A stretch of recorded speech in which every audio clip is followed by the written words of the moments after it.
Hello everyone and welcome back to our YouTube channel.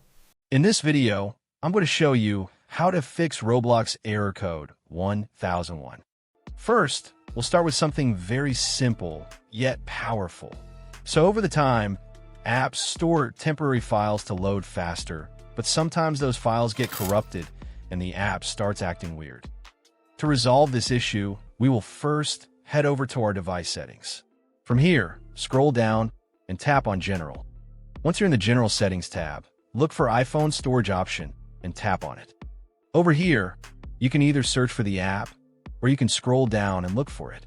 Then tap on the app. On the next screen, you need to tap on the Offload App option. A confirmation pop-up will come up. Now tap on the Offload App option here. It'll take a bit for processing, and then a reinstall button will show up. Simply tap on it to reinstall the app. This should resolve the issue, but if it doesn't, then you need to check if the app is running an older version. Head over to App Store. From here, double tap on this search icon in the bottom right corner, and then search for the app.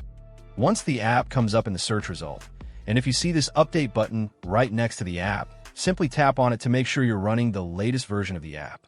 However, if you continue to encounter this issue, then you will need to completely reinstall the app, which usually resolves the problem. Head over to this screen the way we did before. And over here, tap on the Delete App option here to uninstall the app from your device. A confirmation pop-up will come up. Now tap on the Delete option here. Once uninstalled, open up App Store and search for the app in the search bar. After the app comes up in the search result, simply click on this cloud icon to install it back onto your device. Hopefully, this resolves the issue. If it does, consider sending a super thanks to support our channel. And also don't forget to hit the subscribe button. We'll see you in the next video.